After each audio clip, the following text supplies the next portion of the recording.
¿Qué tal? ¿Cómo están, estudiantes champanistas? Les saluda, como siempre, su profesor Luis Basauri Castillo. Y hoy tenemos una sesión muy importante que tiene que ver con política, que tiene que ver con democracia y también en esta parte de la problemática social, de la problemática obrera, también está incursionando la iglesia, ¿no? Como una doctrina social, la cual también vamos a detallar en esta sesión. Así que vamos a estar atentos a lo que vamos a hacer en esta oportunidad. Empecemos con el anarquismo. ¿Qué es el anarquismo? ¿No? Sabemos que an significa sin, ¿no? Y arquía viene de ser sin gobierno, o sea, sin gobierno. ¿Qué es el anarquismo entonces? Es un sistema filosófico y una teoría política que corresponde a la ausencia del gobierno. O sea, el anarquismo tiene que ver con el desarrollo de un pueblo, el desarrollo de una sociedad, pero sin gobierno, es decir, sin presidente, sin rey, sin emperador, ¿no? Entonces, en otras palabras, anarquismo tiene que ver con la libertad también, ¿no? Es por eso que acá nos dice que la palabra anarquismo es de origen griego y viene de anarcos, que significa sin gobierno o sin poder. Entonces, sobre ello vamos a hablar hoy día, vamos a hablar sobre estos temas muy importantes. Vamos a ver.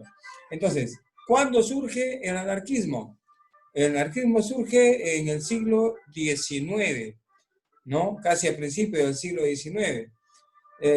O sea, 1820, 1830, 40, por esa década, y siguió hasta finales también, ¿no? Entonces, ¿quién fue el que propuso el anarquismo? Fue un filósofo y político inglés de nombre William Godwin. William Godwin planteaba un nuevo sistema político y económico distinto al capitalismo. Sabemos que el capitalismo es una forma, es un sistema también político, pero según William Godwin proponía, pues, digamos, en este aspecto, el anarquismo, ¿no?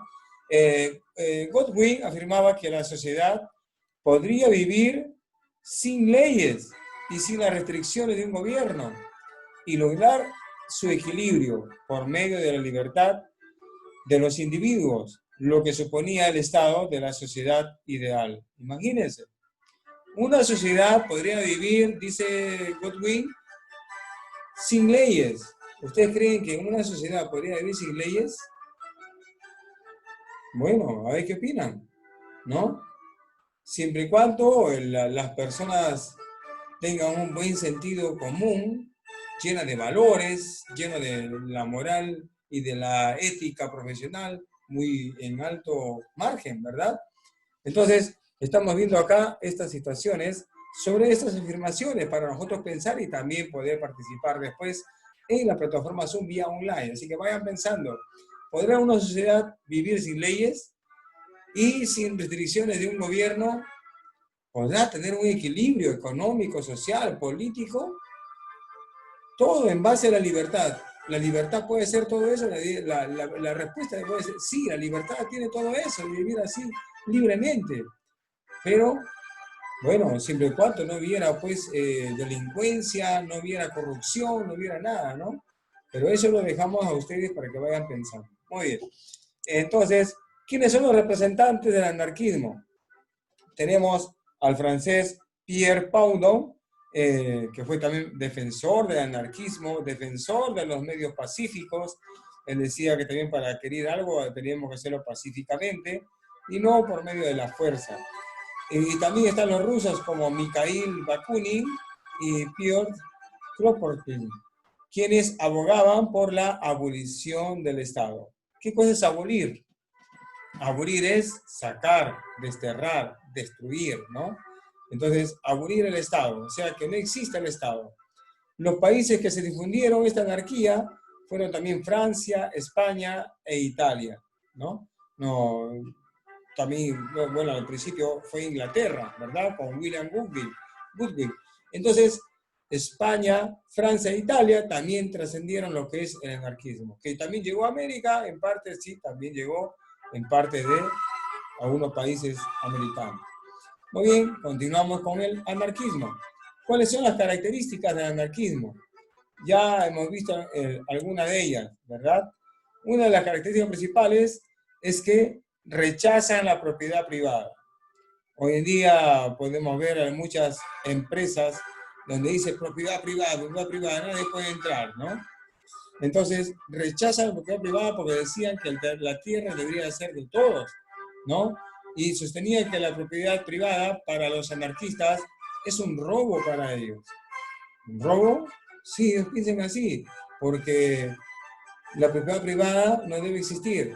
Debe existir la propiedad para todos, para el pueblo y con el pueblo. También otra de las características es que sostiene que toda autoridad política es innecesaria. O sea, para ellos no debería haber una autoridad política, ¿no? ¿Por qué es innecesario? Porque todos lo pueden ser los ciudadanos. Pero decían que también otros tipos, también como la autoridad jurídica y la autoridad religiosa, también son perjudiciales, ¿no? Entonces, otra de las características es que ellos están, digamos, en contra de la autoridad política, religiosa y jurídica. No quieren saber nada de ello, solamente con una autoridad social, que ellos sean los que determinen todo. Entonces, otra de las características también es la abolición de la autoridad, la abolición del Estado, ¿no? ¿Y en qué se basan? En la bondad innata del hombre y su voluntad de cooperar pacíficamente con el resto de la sociedad. Aquí está el meollo de, digamos, de la situación, de la base fundamental de la propuesta del anarquismo, de poder gobernarse a sí mismo, gobernarnos a sí mismo. Entonces, no existe Estado, no existe un gobierno, pero existe, digamos, la bondad innata de cada ciudadano, de cada persona, tanto tú como yo, como todos los que nos rodean. Depende de nosotros que nuestra voluntad de cooperar pacíficamente con el resto de la sociedad y vivir en una armonía de paz, de tranquilidad, donde nosotros mismos nos gobernemos, donde nosotros mismos seamos la ley, ¿no? Bueno, esto es lo que, algunas de las características del anarquismo. También sabemos que reunió un gran conjunto de pensadores dentro de esta categoría anarquista.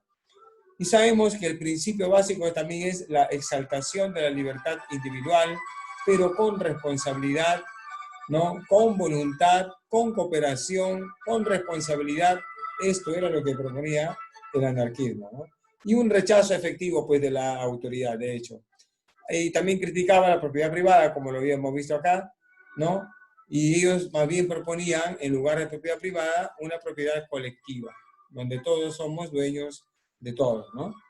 Muy bien, estas fueron las características del anarquismo. Vamos a continuar. Bueno, acá también cosas que se relacionan con las ideologías políticas centrales del anarquismo. Uno, a ver, aquí con esto ya nosotros no nos vamos a olvidar, es la abolición del Estado, la eliminación del Estado. Un país donde sean gobernados por ellos mismos, ¿no? Sin la autoridad estatal.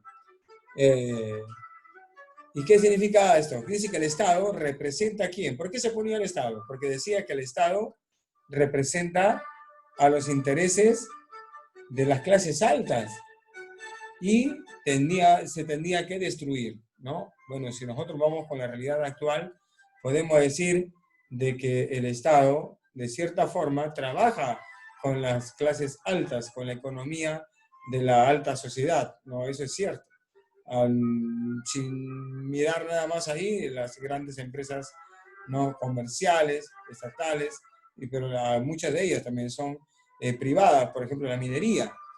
La mayoría de ellas, el Estado trabaja con gente que es pudiente, con gente que tiene, digamos, la tecnología adecuada y solamente nos contentamos con el canon minero. Bueno, son cosas del Estado, ¿no? Entonces, ¿qué más? La autogestión es otra de la ideología política. ¿A qué se hace referencia a la autogestión? Hace referencia a que los trabajadores, quienes deben de gestionar y organizar las empresas, ¿Quiénes son? Los trabajadores. Ellos gestionan, ellos organizan el modo de trabajo, el tiempo de trabajo, cuántas horas vas a trabajar, en qué te vas a desempeñar. A ver, ¿qué sabes hacer esto? Ah, ya, autogestión. Entonces ellos mismos autogestionaban, digamos, las actividades, ya sea en un trabajo agrario, ya sea un trabajo industrial o empresarial. Ya habíamos dicho que también la abolición de la propiedad privada y del capitalismo, ¿no? Siendo destituida o sustituida, perdón, por la propiedad común. Entonces, abolir la propiedad privada e implantar la propiedad común. Terreno para todos, empresa para todos, los dueños son todos. ¿Tiene que ver algo con el socialismo? También lo tiene que ver, ¿no? Otra, la igualdad social, donde se decía que todas las personas deben de ser iguales socialmente, sin ricos, sin pobres, sin jefes y sin gente que solamente tiende a obedecer, sin autoridad. Entonces, a esto se refiere la igualdad social. Muy bien, hemos visto las ideologías políticas centrales del anarquismo. Ahora vamos a ir a la siguiente diapositiva. ¿Quiénes fueron los promotores de los pensamientos anarquistas? Sabemos que es parte de una filosofía, sabemos que es parte de un pensamiento político y podemos ver de que existen varios promotores. Entre ellos surgen dentro de las corrientes anarquías, por ejemplo, a Etienne de la Boétie, autor de la obra Las políticas de la obediencia. También y del discurso de la servidumbre voluntaria. Fue un ensayo que analizó qué cosa, por qué las personas obedecen las reglas. O sea, por qué las personas tenemos que obedecer las leyes. Eso es cierto, nosotros somos personas que acatamos las normas, aunque hoy hemos visto en esta pandemia, hemos visto un poco de anarquía, ¿verdad? Porque las personas no obedecían al Estado y andaban por ahí hasta ahora, ¿no? En hora de toque de queda, siguen por ahí, hacen sus fechorías, ¿no? Hacen de sus casas unas discotecas, empiezan a libar, empiezan por ahí a jugar, a hacer deporte donde todavía no está permitido, y cosas por el estilo. Entonces, dice Boutier, dice, ¿por qué las personas obedecen las reglas? Y hemos visto que digamos, entre comillas, que han sido personas demostrando anarquía, o sea, han sido anarquistas, ¿no? No han respetado las normas del presidente Vizcarra. Pase por ahí, parece eso, ¿no? Entonces, esa fue la idea de Etienne de la Boétie, en francés. William Godwin, ya sabemos que es un inglés, que apoyaba la propiedad comunal y la organización económica basada en comunidades agrícolas pequeñas, que todo el mundo tenía que tener su terreno para que pueda sembrar, para que pueda cosechar, para autoconsumo, para él mismo, no para que lo venda. Esa fue la propuesta de William Godwin, ¿no? Sino que sirvan para ellos mismos. Cada persona debería tener su terreno, ¿no? Digamos, o que viva en comunidades donde existan, pues, que sí lo hay en el Perú, ¿no? Sí lo hay, pero no, bueno, no son anarquistas, ¿no? Pero hay comunidades agrícolas pequeñas que entre ellos mismos se ayudan, el agua se reparten equitativamente, no se roban el agua, etcétera, etcétera. Y otro de los pensadores, también anarquistas, tenemos a Pierre-Joseph Proudhon. Proudhon, quien escribió a manera de pregunta, interrogante, ¿qué es la propiedad? Y fue el primero que se llama a sí mismo anarquista, ¿no? Él dijo hacerse un anarquista y dijo, ¿qué es la propiedad? ¿No? Es una pregunta que también podemos evocarla a ustedes en un recuerdo, a ver qué cosa es la propiedad. Cada quien tenemos algo, somos propietarios de algo, ¿verdad? Incluso se dice que nosotros no somos ni siquiera esta vida que tenemos nos pertenece, sino le pertenece a Cristo, ¿no? Entonces ni siquiera nosotros tenemos, pero tenemos otras propiedades materiales, ¿no? Materialmente hablando. Bien, acá en esta imagen tenemos una fotografía del mayor de los representantes de los anarquistas, Pierre-Joseph Proudhon, quien manifiesta que, bueno, él fundó la teoría económica mutualista o proudonismo, o sea, de manera mutua, de manera de que unos y otros se lleven a bien. ¿Qué cosa es el mutualismo? El mutualismo se visualiza como una sociedad donde cada persona posea los medios necesarios para producir y satisfacer sus necesidades y demandas. Es decir, que todas las personas están en condiciones para producir algo, para generar algo y satisfacer sus propias necesidades. Eso puede ser cierto, ¿verdad? El hombre dejó de comer la carne cruda porque descubrió el fuego, por ejemplo, ¿no? Entonces, el fuego le permitió como una base, digamos, para satisfacer sus necesidades de ya no comer la carne cruda, sino ya cocida al fuego, ¿verdad? Y así podemos nosotros ir, o sea, se refiere a los descubrimientos que el ser humano va experimentando a lo largo, o sea, el empirismo, ¿no? Y también la razón, porque la razón y el empirismo tienen mucho que ver para el conocimiento humano. Entonces, Proudhon fue lo que él más o menos llegó a hacer, digamos, fundar la teoría económica mutualista. Hay otras formas también de anarquismo, por ejemplo, el anarcocapitalismo. Sostiene que el capitalismo real permite, ¿no?, una sociedad verdaderamente libre, sin explotados ni sus explotadores. O sea, en un anarcocapitalismo no hay explotados y no hay explotadores. Todos persiguen un mismo fin, ¿no? Pero para ello es necesario es eliminar el Estado, que es quien pervierte, ¿no? Pervierte las relaciones y la forma de monopolios. En parte puede ser que tengan razón. Hay muchos países, por ejemplo, hubo un tiempo en que solamente Telefónica de Perú estaba monopolizando digamos, los medios de comunicación, ¿no? Era la única. Pero después ya vinieron otras, ¿no? Otras, digamos, empresas de telefonía. Pero en un primer momento estuvieron de manera monopólica la empresa de Movistar, ¿no? Bueno, son cosas que el Estado también permite a veces, y en esto del anarcocapitalismo puede ser también que en esa parte haya razón en ello, ¿no? Tenemos también el anarquismo ecologista, donde el anarquismo se llama también verde, el anarquismo verde o ecoanarquismo, eco de ecología. ¿Qué sostenía acá? Dice, luchaban en contra de la sociedad industrializada. Sabemos que el mundo, por ejemplo China, Estados Unidos y otros países poderosos, son los que más contaminan. ¿Y por qué contaminan? Por sus armas nucleares que hacen, ¿no? Eso más que nada son eso, armarse, tener fábricas, industrias de armamento bélico, de industrias nucleares, son los que más contaminan, ¿no?, al ambiente, a la atmósfera. Y es por eso que el anarquismo ecologista está en contra de la sociedad industrializada, porque es la que más contamina y envenena digamos, el ambiente natural en que vivimos. Entonces, propone la integración sustentable, ¿no? Una integración sustentatoria, autosuficiente y simple con el medio ambiente. O sea, lo necesario nada más, no exprimir a la naturaleza, sino obtener de ella lo necesario. Y también está el anarcosindicalismo, ¿no?, que es una unión de lucha sindical por parte de los obreros con las ideologías del anarquismo, ¿no?, resaltando la libertad y la igualdad. Entonces, el anarcosindicalismo también aparece para defender a los obreros, para que tengan un mejor estilo de vida, para que tengan una mejor calidad de vida, para que tengan un sueldo justo. En eso se basa también el anarcosindicalismo. Y esta es una bandera, la roja y negra. Roja por, digamos, el movimiento obrero y negra por el movimiento anarquista. Es una bandera conjunta que hicieron, pues, el anarquismo, el anarcosindicalismo, ¿no? Vamos a continuar.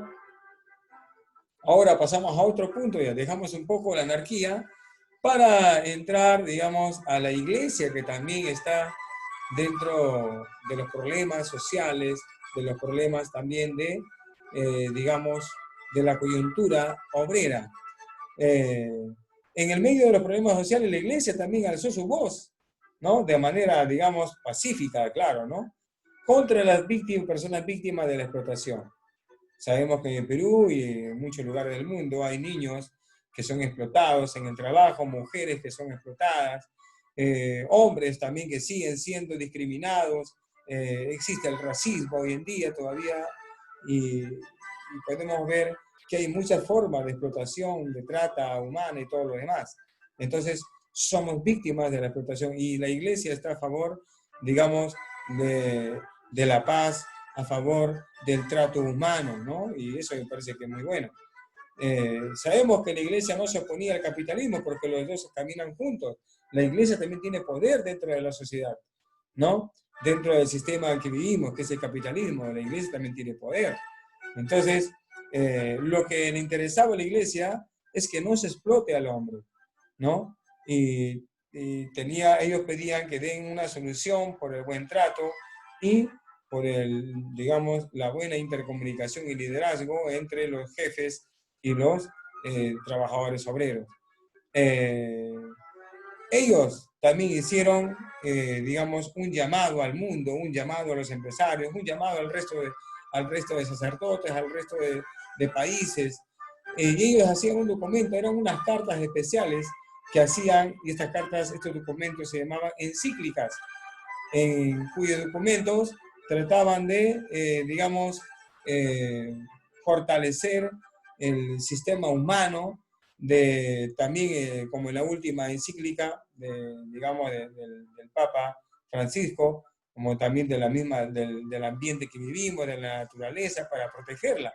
Son encíclicas, pues, son documentos importantes que los papas digamos, han determinado para llevar a cabo un mejor orden, un mayor ordenamiento de las cosas en que vivimos, tanto de la sociedad como de la naturaleza humana y de la religiosidad también. Entonces, ellos proponen, digamos, cambios en los seres humanos para vivir mejor a través de las famosas encíclicas, que son unas cartas documentos. Muy bien, a ver, sigamos con la doctrina social de la Iglesia. Principios básicos: la dignidad de la persona humana, ¿no? Que todas las personas son dignas, tienen derecho a reclamar y no quedarse calladas si alguien les atropella sobre sus derechos. Tienen toda la facultad de reclamar porque todas las personas tienen dignidad, ¿no? También está el bien común, un bien común para todas las personas, ya sea vulnerables o no vulnerables. La subsidiariedad, el Estado está subsidiando, por ejemplo, a los medios de transporte últimamente, para que solamente los carros no vayan llenos. Y los carros, para que no vayan llenos, entonces económicamente ellos van a perder, porque esos buses urbanos pasan llenos. Yo creo en otros países del mundo no llevan, la gente no sube cuando está el carro lleno. Ellos ya saben, no está lleno, esperan otro.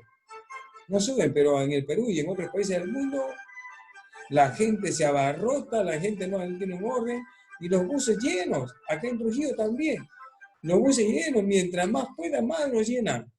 Eso no debería ser, ¿no? Es falta de una cultura, digamos, urbanística, ¿no? Pero debía ir todos sentados, ningún parado debía ir, ninguno. ¿Saben por qué? Porque cuando un chofer frena de emergencia o de un momento a otro frena, esa persona que está de pie resulta golpeada en el parabrisas delante del chofer, hasta allá se va por el freno que pone fuerte.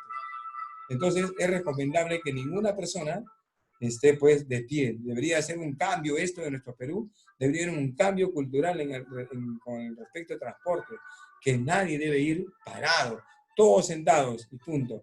Y por eso que en esta pandemia el Estado está proponiendo que todos vayan sentados, y tener un protector facial, ya no solamente una mascarilla, tu mascarilla y tu protector facial. ¿Por qué? Porque el virus no se ha ido del país, sigue acá. Y como va a haber más gente, entonces hay que tener más protección. Entonces, miren, ¿cómo lo relacionamos? Entonces, un subsidio es un pago que el Estado hace, ¿no? Hacia alguna empresa, en este caso, a los transportistas, con la finalidad de que no lleven personas de pie. El Estado le va a pagar a la empresa, ¿no? Un subsidio, es un pago que se le da, porque ellos van a perder a no llevar gente de pie. Vamos a ver, hay que estar atentos a las noticias, si es que esto tiene forma, ¿no? Si es que se da. Bueno, sabemos que la iglesia también es parte de la solidaridad, con esto de Caritas, también se manifiesta, ¿no? Ya sabemos también acerca de los valores fundamentales, como es la caridad, la libertad, la verdad y la justicia, la que también persigue la Iglesia. Muy bien, vamos a continuar. Bueno, acá en esta parte, raíces bíblicas. No, de la doctrina, Éxodo 20, afirma el derecho de propiedad y frena el acaparamiento. O sea, que nadie puede acaparar esto, lo otro, y para el resto, ¿qué queda? Nada, ¿no? Reclama también la justicia con el contrato de trabajo y de comercio. Dice la palabra que todo obrero es digno de su salario y que tiene que ganar, ¿no? Para que tenga una mejor calidad de vida. También pide la integridad de los jueces, la justicia en el rey, en Proverbios. Precisa la dimensión moral y religiosa de la injusticia, ¿no? Y así podemos seguir mencionando muchos, digamos, artículos bíblicos, versículos bíblicos, que también habla sobre la doctrina social, sobre el hombre y el buen trato que se le debe dar, ¿no? Vamos a continuar entonces, terminando ya con las encíclicas. Bueno, acá tenemos algunos de los papas que estuvieron pues dando encíclicas, como Juan Pablo II, como Benedicto y como Francisco. Hay una pregunta que siempre se hacen: ¿por qué renunció Benedicto, no? Porque si Benedicto no hubiera renunciado, hubiera continuado y nadie conocería a Francisco. Pero hubo algo por ahí.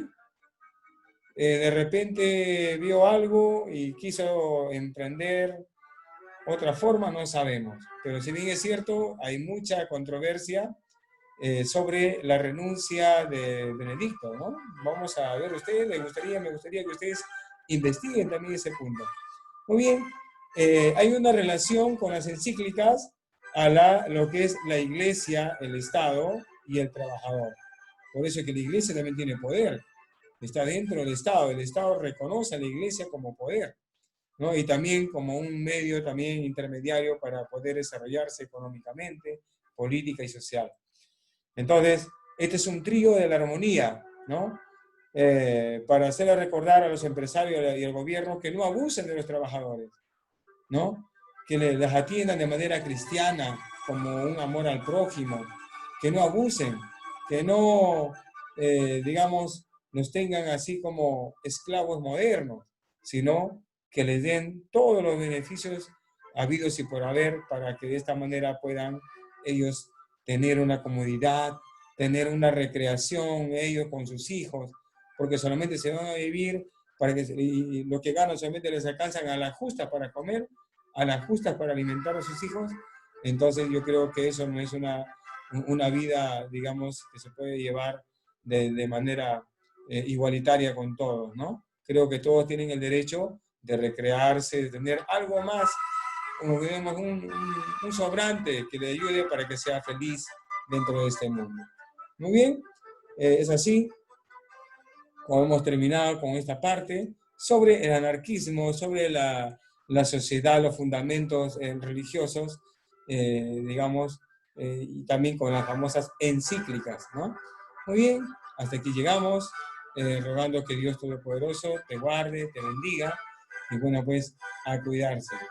Muchas bendiciones para todos. Que Dios los bendiga grandemente.